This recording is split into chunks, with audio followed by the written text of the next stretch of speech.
Good afternoon and welcome to this press conference on the Commission communication on the Ukraine relief and reconstruction. I have the pleasure today to welcome EVP Dombrovskis and Commissioner Gentiloni. They will give some introductory statements and then we will be ready to take your questions. Good afternoon, ladies and gentlemen. Europe has not flinched from supporting Ukraine in the face of Russia's relentless military aggression. Our support for Ukraine, our friend and neighbor, is unwavering. Since the beginning of Russia's aggression on 24th of February, the EU has provided 4.1 billion euros to help Ukraine and its people to cope with this illegal invasion and to fight back against Russian brutality. In fact, even before this war, the EU has been the largest donor to Ukraine by far. This comes in a form of macrofinancial assistance, budget support, crisis response and humanitarian aid. Later this week, we will release 600 million euros, so second tranche of emergency macrofinancial assistance. For the first time in EU's history, we have granted military assistance, 1.5 billion euros with another 500 million underway, so that Ukraine can defend itself. There are two clear needs to address. Each one has a different timeline and a different scale. The most immediate is to keep Ukraine running on a daily basis, to prop up the state and to repair its damaged infrastructure. That means paying wages and pensions, keeping hospitals and schools open, ensuring basic public services for its suffering people. As a result of the war, these costs are now far beyond what Ukraine can afford. The IMF estimates Ukraine's balance of payments gap until June at the size of some $15 billion or 14.3 billion euros. This is a very large amount. We envisage proposing new exceptional macrofinancial assistance program of up to 9 billion euros in form of loans to Ukraine, and there will be also grants component subsidizing interest payments. However, we would need EU countries to provide additional guarantees to support this program. Clearly there would be also further support needed from other international partners, including the G7 and international financial institutions. Another priority is to think long-term and rebuild a country which is devastated by the war. This will be a moment's task and not just financially. We want it to be a truly international effort tailored to Ukraine's long-term reconstruction needs. We have to start this work now. There may be no one given moment when Russian invaders allow Ukraine to have a clean peace. Our idea is to help Ukraine create the foundations for a free, democratic and prosperous country, anchored in the European values that it has chosen, supporting it on its European path. Since the war is raging on Europe's borders, the EU is ready to lead this international effort alongside Ukraine itself and to provide a major share of financing. In this context, of course, we welcome every effort of EU member states and other partners to support Ukraine at this difficult time. For Ukraine's long-term reconstruction, the Ukrainian authorities should work in close partnership with the EU and other key partners such as G7, G20 and other countries, along with the international financial institutions and organizations. We propose establishing an Ukrainian reconstruction platform, which would be co-led by the Commission and Ukrainian government. It will bring together under one roof the EU support as well as the initiatives set up by other partners.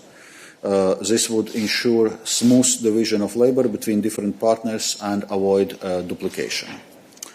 Then we propose creating a Rebuild Ukraine facility within the EU budget. This new instrument would be dedicated to financing the reconstruction effort and aligning Ukraine's economy to the EU. It would provide a mix of loans and grants with a strong link to the reform agenda. Investments would be aligned with the EU green and digital policies to help Ukraine become stronger and build resilience after the devastation of the Russian invasion. We will have to decide on the main financing sources, such as the EU budget and EU member states and other countries' contributions, and also private investment. We should also consider how to use frozen and seized Russian assets for Ukraine's reconstruction. The EU is not alone in this. We know that other partners like the United States and Canada are also thinking in the same direction. We need to make Russia pay for its military aggression against Ukraine and its people and the damage that it has caused. This will not be easy, of course, but in a situation of war, there is never a simple way to deal with an aggressor. To rebuild Ukraine, we need strong political support globally, as well as major financial contributions. The EU is ready to coordinate this work in close partnership with Ukraine itself. Thank you. Paolo. Thank you. Valdis, good afternoon. The destruction Russia has unleashed on Ukraine has no precedent in post-war Europe, and equally unprecedented is its disregard for the international order that was built in the last decades. But Putin didn't bank on the strength of Ukrainians' determination to defend their nation, and also on our determination to stand by Ukraine and to uphold international law. So Russia's aggression has had consequences that Putin certainly did not anticipate. Just a few hours ago, Sweden and Finland formally submitted their application to join NATO, a direct consequence of this invasion. Today, we are setting out a path to help a new Ukraine rise from the ashes of war, just as Europe emerged from the rubble of the Second World War. And we are doing this together with the Ukrainian authorities in cooperation with our international partners, mobilizing funding to ride out Ukraine from this storm and to build back better its economic and social infrastructure. In the short term, we are proposing, as Valdis just said, a new significant macro-financial support up to 9 billion euros, necessary to help the Ukraine state cover its immediate financing needs, estimated by the IMF, and this validating the Ukrainian estimate by the IMF for $15 billion. This is the solidarity with Ukraine today. But of course, it's clear that we also need solidarity with Ukraine for tomorrow. The reconstruction will be a long, hard task and immense challenge. It will also be a defining mission for the European Union over the coming decade and beyond. We can already envisage 4 main pillars for this effort. First, rebuilding the country's infrastructure, its health services, housing and schools, as well as boosting its digital and energy resilience. Second, continuing to modernize the state and its institutions, ensuring good governance and respect for the rule of law. Fourth, implementing a structural and regulatory agenda to help align Ukraine ever more closely with the EU. And fourth, supporting the recovery of Ukraine's economy and society. This strand will be crucial to avoiding a massive brain drain that would permanently damage Ukraine's future prospects. The situation we are in is with 12 million displaced people, internal displaced and refugees in Ukraine.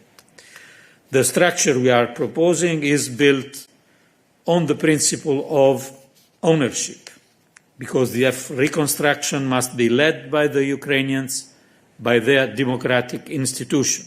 At the same time, in line with the intention of the Ukrainian government, the Rebuild Ukraine reconstruction plan needs to be embedded in a strategic partnership with the European Union, also because it will be an anchor for Ukraine's European future. This partnership between Ukraine and the EU will in turn be built on very close cooperation with the G7, the broader international community of democracies, the international financial institutions and international organizations. I'll be traveling later today to Bonn for the G7 finance ministers meeting, where these issues will be central to our discussion. So these are dark and uncertain times for Ukraine and for Europe, and I hope that this initiative will help to bring some light to that darkness and give the Ukrainian people confidence that we will continue to stand by them and together build a future as part of our family of free European democracies. Thank you.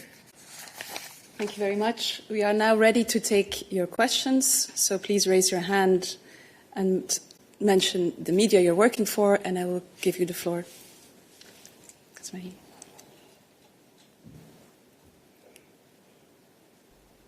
Thanks. Sam Fleming from the Financial Times. Could I ask about the loans? How quickly, given the need to go through internal EU processes and then obtain the guarantees from the member states, do you expect this money to start flowing to Ukraine? The IMF has talked about a $5 billion monthly gap, US dollar monthly gap, financing gap. How close are we to filling that monthly financing gap with the commitments from the EU and plus the US 8.5 billion? When will that gap be filled? And third question, if I could, you mentioned asset seizure. Is that purely going to be focused on private assets of oligarchs, or is the Commission's work also looking at the suggestion of High Representative Borrell to look at the central bank assets? Thank you. Well, on the first question, what we are proposing is geared towards short-term immediate support for Ukraine.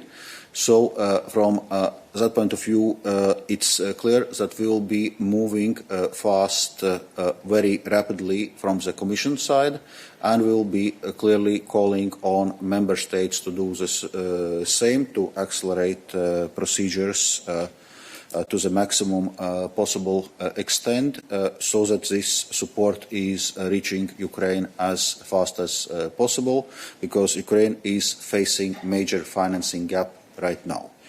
We see that, EU is making effort, other international donors are also making effort. Just yesterday I had a discussion with US Treasury Secretary Janet Yellen, who was in Brussels Economic Forum, and we know that US is also substantially stepping up its financial contribution, agreeing overall $40 billion support program, out of which somewhere in the range $8.5 to $9 billion is focused on Ukraine's short-term need. In a sense, we are matching here this financing. As I said, already this week we will be disbursing second and last tranche of the current emergency macrofinancial assistance program, €600 million.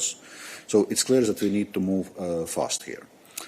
Then on asset seizure, indeed it's something what we are assessing. It must be said that from legal point of view, private assets and central bank assets, those are two different situations.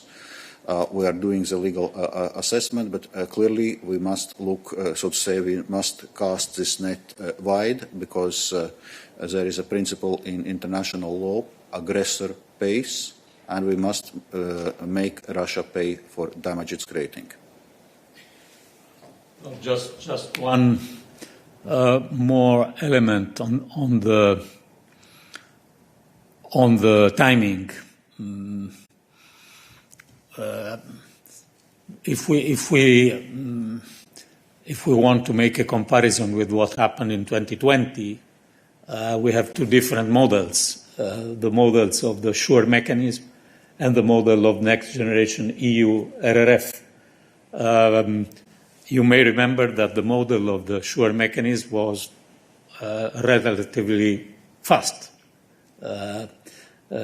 quite different from the model needing national parliament ratification, etc. So I think this is a matter of a few weeks, not a matter of many months. Thank you.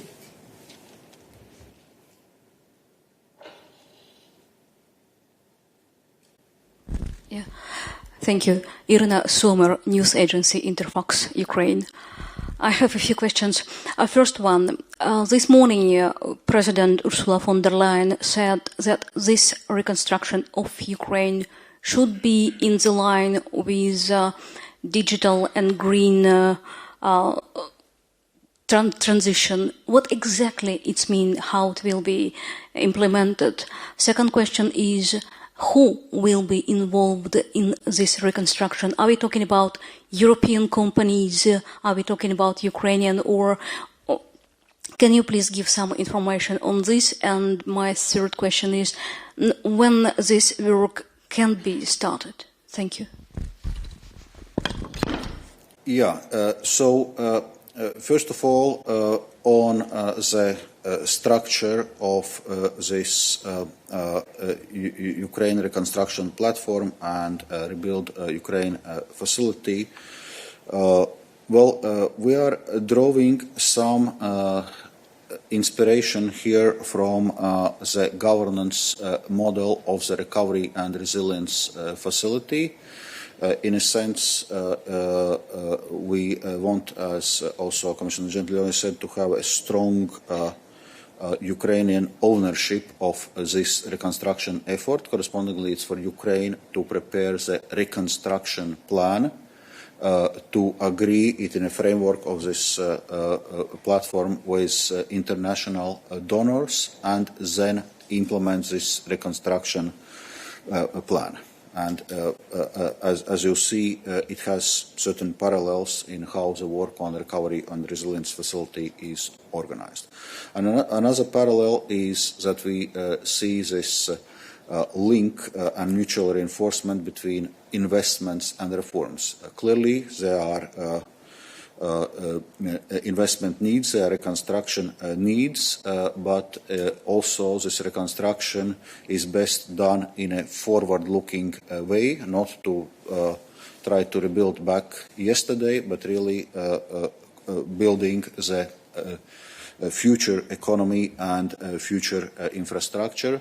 So that's why we see this alignment also with the green and digital transformation, which, as you know, is also flagship for flagship EU policies. And we want to link it also with reforms which are linked with Ukraine's path towards EU alignment with the European economy. So who will be involved? Well, we believe there is going to be enough work for everyone, because reconstruction needs are vast, and of course we need to advance as fast as possible with reconstruction and normalization of life with Ukraine. But what I want to say here, we are just providing, in a sense, a first outline how we see this Ukraine's reconstruction plan, how it could work. Clearly, this requires further discussions with Ukrainian authorities. It requires discussions with other international donors, because in the previous weeks and months we had lots of discussions in different fora, in IMF, bilaterally with different countries on this reconstruction effort, and everyone realizes it's a vast effort. At the same time, there was not a full and clear alignment how exactly we're going to do, who is going to do what. And here we are proposing some structure. We're announcing that the European Union is willing to pay a major share of this reconstruction effort. We are announcing that we are willing to lead and coordinate this effort, but clearly all this will require further work. Yes, let me only add, personally, I and I think also Valdis, we all are very impressed by the fact that ministers and Ukrainian authorities that we have the opportunity to meet in these weeks, despite the fact that they are struggling to the survival of their country, to defend their independence, first they are able to keep the administration in several parts of the country alive, functioning, services. And this is why also the immediate support is going to a government, not it's going to a functioning structure. And second, that they are looking for the future. This is, I think, very interesting. They are ambitious.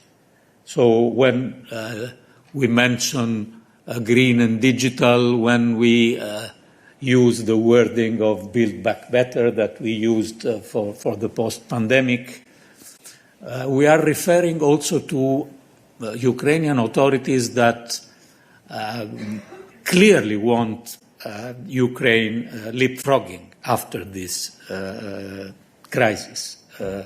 And I think it's in our interest to support this view that they have very clearly in their mind. Jorge Valero. Good afternoon, Jorge Valero with Bloomberg. I have two questions as well. First one on the short-term component. What will happen after 3 months? Because obviously the war is going to continue. So is the EU willing to continue providing around 3 billion in loans per month, or do you have already the commitment from institutions like the World Bank to do so, to provide those 5 billion in, which is the financial gap per month? And long term, I mean, the conservative estimate is that the reconstruction bill will be around 600 billion. It could be even 1 trillion. I mean, we don't know yet. So if we use the same numbers for the short term, the EU will provide 2/3 of that reconstruction bill. So is that the case? I mean, are you looking at raising in the markets or getting grants from member states amounting to 400 billion? And if that is the case, how much will be from new EU debt, a second next generation EU? Thank you. Yeah, on the first question, so what happens after 3 months? Well, the point is we are discussing short-term financing needs and, in a sense, how this term of 3 months and how this figure of 50 billion euros, in a sense, came being. This was IMF estimates that Ukraine needs somewhere in range $5 to $7 billion per month. One needed to have some estimates for how long a time.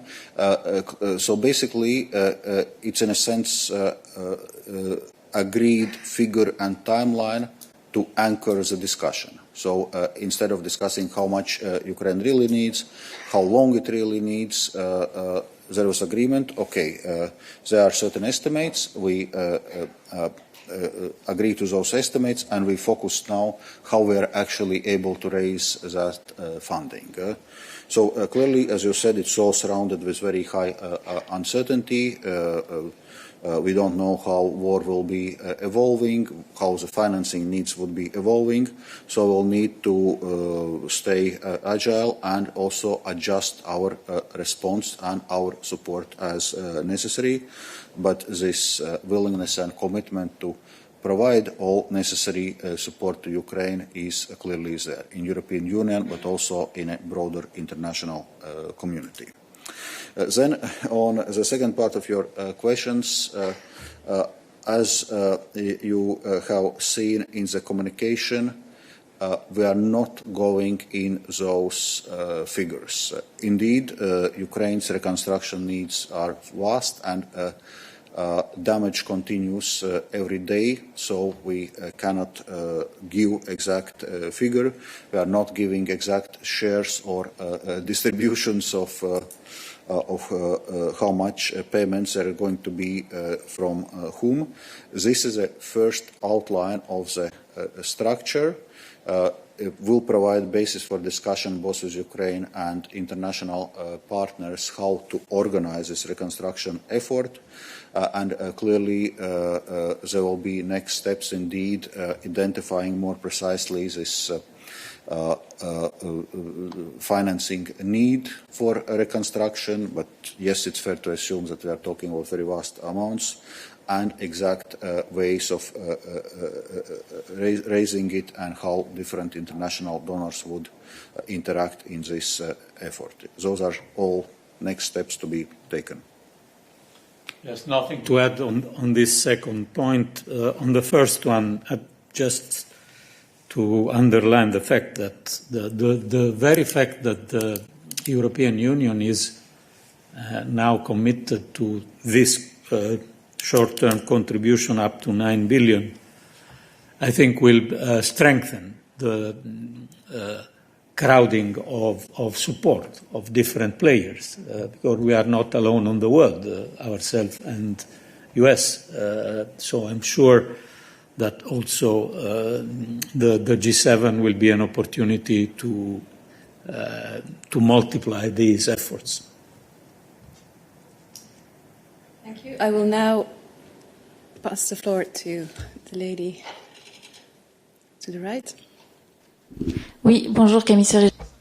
I'm from French agency. I'd like to ask my question in French. The President of the European Council announced a trust fund for rebuilding Ukraine a few weeks ago. I'd like to know how your plan, how your facility would be complementary to what Mr. Michel is proposing. That's exactly the point which I was mentioning before. There had been lots of initiatives, lots of goodwill. There had been many announcements from different sides, including, as I was mentioning, also from other countries, from international financial institutions. So this communication is, if you want, the first attempt to structurize this discussion and try to bring those different elements together. And clearly, it's, as I said, it's a basis for further discussions, both within the EU, with Ukraine, and with other international partners. Oui, d'ailleurs, la convergence est évidente. Yes, the convergence is obvious.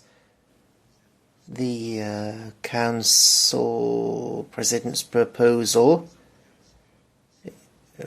is obviously the Council is represented also via the High Representative. And we'll now pass the floor to David Carretta, who is joining us remotely. David, you have the floor. Thank you very much. I hope you can hear me. David Carretta, Radio Radicale. Two questions, if I may. The first one in English for the Vice President. I understand that there are legal issues that you are studying, but I'm wondering if you are in favor of confiscating the asset of the Central Bank of Russia, waiting for the legal assessment. La seconda domanda. The second question is to Commissioner Gentiloni.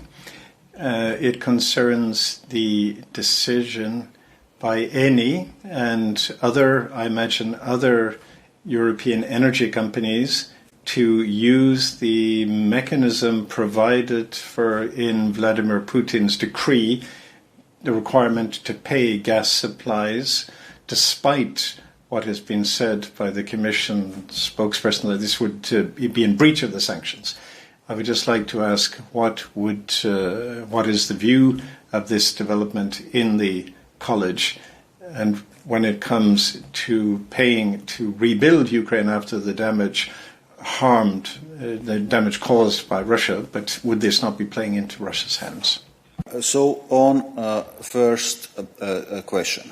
So currently, if we talk specifically about Russia's central bank assets and transactions, those are frozen. So the sequencing of action clearly is that first we do the legal assessment and then we decide on the next steps, not other way around, but it's clearly that those assets currently are unfrozen, and there will be many issues, topics to address before we can even start discussing possible unfreezing. And one of the questions to address indeed will be how Russia is paying for damage which it is creating to Ukraine.